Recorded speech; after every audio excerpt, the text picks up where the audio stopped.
E Hugo, a gente hoje em dia, né, a gente vê muito hidrogênio verde, hidrogênio azul e agora hidrogênio branco. Eu queria que você comparasse um pouquinho os termoacumuladores com... Inclusive, acho que a gente tem um outro gráfico aqui com essa... Pois é. Ali você tem, é muito simples aquele gráfico, né? Você tem as diversas formas para obter hidrogênio. E por que eu chamei a atenção de você no nosso bate-papo anterior a respeito do hidrogênio? Eu sou um ardoroso fã do hidrogênio. Eu acho que o hidrogênio é a nossa solução energética para o futuro. Existem hoje vários experimentos para o uso de hidrogênio na indústria, em automóveis, caminhões, rodando pela Alemanha. Eu vi lá, né, o motorista já compra hidrogênio na bomba, né, subsidiado. É um pouco mais caro do que o diesel, mas ele usa hidrogênio e ele roda lá 1.800 quilômetros com uma célula só, entendeu? Depois ele vai lá no governo e obtém o reembolso, né? Está disponível, né? A Polônia tem, em Gdansk eu vi isso lá. Então você tem hoje que repensar essa questão energética. Só que o hidrogênio ele não é fácil de ser conseguido. Ele tem diversos meios. O mais comum que a gente tenta imaginar é a eletrólise, né? Que é eletrointensivo. Exatamente, que usa muita energia elétrica, né? E aí esses sistemas acumuladores térmicos tem um papel fundamental na geração de hidrogênio. Você pode acumular ele na forma térmica, gerar energia elétrica que vai ser usada na eletrólise do hidrogênio. Já tem experimentos aqui no Espírito Santo sendo feitos, né, aqui em Aracruz. Mas você também pode usar outras maneiras, né? Então o gráfico mostra lá, você pode usar a biomassa diretamente, o carvão, a água, né? Então você tem várias formas de trabalhar o hidrogênio. O hidrogênio, ele não é um competidor do acumulador térmico, ele é o produto final. O hidrogênio compartimentado, que é o grande desafio, né? Como é que você vai compartimentar? Como é que você vai vender? Eu tenho ouvido no exterior que o Brasil vai ser a Dubai do hidrogênio. Isso eu não tenho dúvida. Por quê? Por causa da biomassa. A biomassa vai ser o grande gerador de hidrogênio no Brasil para exportação. Mas gerado esse hidrogênio, a nossa indústria está preparada para receber hidrogênio, para trabalhar com hidrogênio? Acho que nem tanto. Mas a Europa está, os Estados Unidos está numa velocidade, a China está, né? Então nós vamos ter condição de exportar esse hidrogênio. De que maneira? Como é que nós vamos compartimentar isso, né? Esse é o grande desafio. Armazenamento e o transporte do hidrogênio hoje é o grande desafio, né? O hidrogênio eu digo que é a fonte energética do futuro porque ele não deixa resíduo. Simples assim. Hoje tem empresas na Europa que estão já se preparando para essa nova fase atrás dos créditos, né? Que eles têm crédito. Hoje, por exemplo, eu estava analisando um projeto. Esse projeto tem que ser um projeto sustentável, né?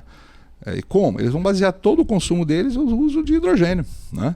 E eu até perguntei, né, para o gestor do projeto, onde é que vocês vão conseguir esse hidrogênio? Olha, esse projeto é para daqui a 10 anos. Daqui a 10 anos a gente vai ter que ter hidrogênio em algum lugar, entendeu? Tem várias iniciativas na Europa, né, de subsídio para fomentar esse mercado do hidrogênio, que ainda está bastante embrionário, vamos dizer assim. Em algumas áreas. Hoje, na Alemanha, por exemplo, não tenho como averiguar se o número está correto, mas pelo menos 8% dos caminhões da Alemanha e 46% das ferrovias, ou seja, das locomotivas, já estão rodando com hidrogênio. É um número fantástico. A locomotiva, por exemplo, os grandes motores, nós não temos uma situação ferroviária tão importante no Brasil. Acho que teremos algum dia. Mas as locomotivas vão ter que ser pensadas para o uso de hidrogênio, como é na Alemanha, como é na França, como é na Polônia. É o combustível do futuro, né? Hugo, você é engenheiro mecânico, mas você tem mestrado na parte de energia, então, e você já tem projetos implantados em vários países do mundo. Em alguns lugares. China, Estados Unidos. Eu tive na minha vida, Israel, Carlos, uma sorte muito grande, que eu me formei em engenharia nos Estados Unidos. E fui trabalhar diretamente numa das empresas. Mas você é capixaba, sou capixaba, estudou no IFES? No IFES, sou capixaba do IFES, fã do IFES. Naquela época era a Escola Técnica Federal, né? Uhum. Eu pude fazer engenharia lá na Case, nos Estados Unidos, que é uma universidade da área de engenharia, uma das melhores dos Estados Unidos. Mas depois eu fui trabalhar numa companhia, que é a Thyssen, né? A ThyssenKrupp é uma gigante, são 17 anos na companhia. E a gente pôde observar como é a questão energética. Hoje a Thyssen ela é considerada uma empresa, assim como a GE, né? Uma empresa de energia. Né? E como você tem toda essa experiência aí com vários países do mundo, eu acho que você poderia, aproveitando até o próximo gráfico aqui, comparar como é que é geração e uso de energia nos países. Esse gráfico eu passei para vocês, Carlos, porque é o seguinte, eu não vou dizer que ele é assustador. Ele mostra uma realidade que nós estamos até muito bem situados. Mas né? é impressionante. A China parece que é mais do que a soma mas a de gente todos os outros. tem que entender o que é a China. Eu tive a oportunidade de morar na China há 6 anos. Morei em Xangai e Tianjin. A China tem 1 bilhão e 400 milhões de habitantes. O consumo de energia lá... a primeira vez que eu estive na China eu tinha 23 anos. Depois fui morar já com 40 e tantos. E eu achei 2 Chinas completamente diferentes. A China avançou na área energética. 30 anos, muita coisa. Muita coisa. Eu comparei o antes e o depois. Né? Eu já peguei com mais novo. A China estava começando esse processo. Né? Hoje você vai de Hong Kong para Shenzhen, você atravessa uma ponte, e você olha dos lados... Você só vê fazenda solar flutuando ali sobre a Baía Vitória, entendeu? Então você tem muitos experimentos. Eu gosto da China porque a China ela experimenta, ela vai fundo. Mas você sabia, por exemplo, que a China ela está com 20% de restrição na geração renovável? É o que você está me falando. Eu não, saiu um artigo recentemente que ela está com um problema sério de curtailment na geração, principalmente solar. Eu acredito. Então essas tecnologias de armazenamento são o que eles estão buscando. Por isso que eles estão investindo tanto em BESS. É verdade, mas eu vou te falar, na questão do termoacumulação, a China está bem avançada também. Eles têm um problema, eles não têm o insumo, a mídia. A mídia que eu falo é o pó do granito. Eles têm concreto, estão de olho no pó do granito. Então, se vocês ouvirem alguma vez, o chinês está procurando... eu ando aqui em algumas minas de granito e mármore e vejo chineses lá. Você acha realmente que eles estão comprando só pelo granito? Não, eles estão analisando os pós, o que aquilo pode ser transformado em mídia para a termoacumulação. Como eu te falei, o Brasil é super abençoado. Mas acho que a gente tem que ter um pouquinho mais de agressividade em pesquisar mais, investir mais na academia, investir mais em experimentos científicos, como eles fizeram. Israel, estou com uma certa frequência em Israel, eu fico observando. Israel é um país de 8,5 milhões de habitantes. Você pega, por exemplo, Rochaim, que é um distrito onde tem startups.